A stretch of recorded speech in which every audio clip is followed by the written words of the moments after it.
ദൈവത്തിൻ്റെ അതിപരിശുദ്ധ നാമം മഹത്വപ്പെടുമാറാകട്ടെ. നമ്മളിന്ന് വായിക്കുന്നത് വിശുദ്ധ യോഹന്നാൻ്റെ സുവിശേഷം 20-ാം അധ്യായം 22-ാമത്തെ തിരുവചനം. ഇത് പറഞ്ഞിട്ട് അവരുടെ മേൽ നിശ്വസിച്ചുകൊണ്ട് അവരോട് അരുളി ചെയ്തു, നിങ്ങൾ പരിശുദ്ധാത്മാവിനെ സ്വീകരിക്കുവിൻ. പരിശുദ്ധ തൃത്യേക ദൈവത്തിന് സ്തുതി. ഈ വർഷത്തിലെ കാത്തിരിപ്പിൻ്റെ 2-ാം നാളിൽ നാം എത്തി നിൽക്കുന്നു.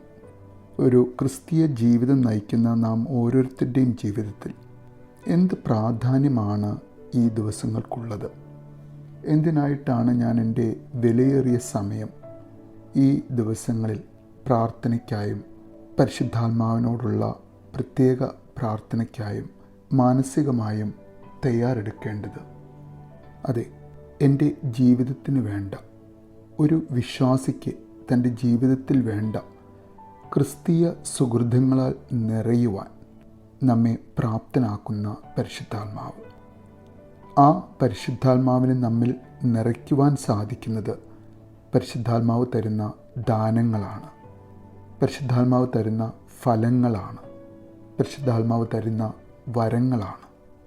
ഉയർത്തെഴുന്നേറ്റ ക്രിസ്തു സ്വർഗാരോഹണത്തിന് മുൻപ് തൻ്റെ ശിഷ്യന്മാരോട് പറയുന്നു, നിങ്ങൾ ജെറുസലേം വിട്ടു പോകരുത്. എന്നിൽ നിന്നും നിങ്ങൾ കേട്ട പിതാവിൻ്റെ വാഗ്ദാനം പരിശുദ്ധാത്മാവ്, ആ പരിശുദ്ധാത്മാവിനായി കാത്തിരിക്കുവിൻ. അവർ പെന്തിക്കോസ്ത നാൾ വരെയും ജെറുസലേമിൽ നിർദ്ദിഷ്ട സ്ഥലത്ത് കാത്തിരുന്ന് പ്രാർത്ഥിക്കുകയും പെന്തിക്കോസ്തി ദിവസത്തിൽ കാത്തിരിപ്പിൻ്റെ 10-ാം നാളിൽ അവരിൽ പരിശുദ്ധാത്മാവ് വന്ന് നിറഞ്ഞു. ഉദ്ധിതനായ യേശു സ്വർഗാരോഹണം ചെയ്യുന്നതിന് മുൻപ് തൻ്റെ ശിഷ്യന്മാരുടെ മേൽ ഊതി, നിങ്ങൾ പരിശുദ്ധാത്മാവിനെ സ്വീകരിക്കുവിൻ എന്ന് അരുളി ചെയ്തതായി വിശുദ്ധ യോഹന്നാൻ്റെ സുവിശേഷം 20-ാം അധ്യായം 22-ാമത്തെ തിരുവചനത്തിൽ നാം വായിക്കുന്നുണ്ട്.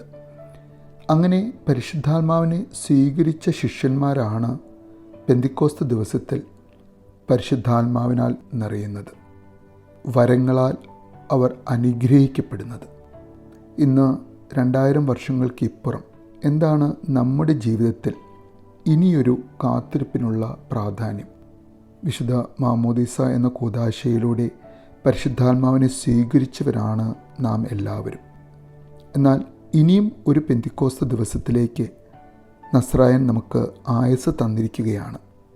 വീണ്ടും ഒരിക്കൽ കൂടി വിശുദ്ധ തൃത്വത്തിലെ 3-ാമത്തെ ആളത്വമായ പരിശുദ്ധാത്മാവാം ദൈവത്തെ കൂടുതൽ ആഴത്തിൽ മനസ്സിലാക്കി അവൻ നമുക്ക് തരുവാൻ ആഗ്രഹിക്കുന്ന അവൻ്റെ ദാനങ്ങൾ കൂടുതൽ അവനിൽ നിന്നും ലഭിക്കുവാനായി നമ്മിൽ കുടിയിരിക്കുന്ന പരിശുദ്ധാത്മാവാം ദൈവം നമ്മിൽ നിന്നും പുറപ്പെടുവിക്കുന്ന നല്ല ഫലങ്ങൾ കൂടുതൽ പുറപ്പെടുവിക്കുവാനായി അവൻ്റെ വരങ്ങളാൽ നിറയുവാനായി ഈ വരുന്ന പെന്തിക്കോസ്ത ദിനം നമുക്ക് ഓരോരുത്തർക്കും ഇടയാക്കട്ടെ എന്ന് നമുക്ക് ആഗ്രഹിക്കാം, പ്രാർത്ഥിക്കാം. നല്ലൊരു ദിവസം നേരുന്നു.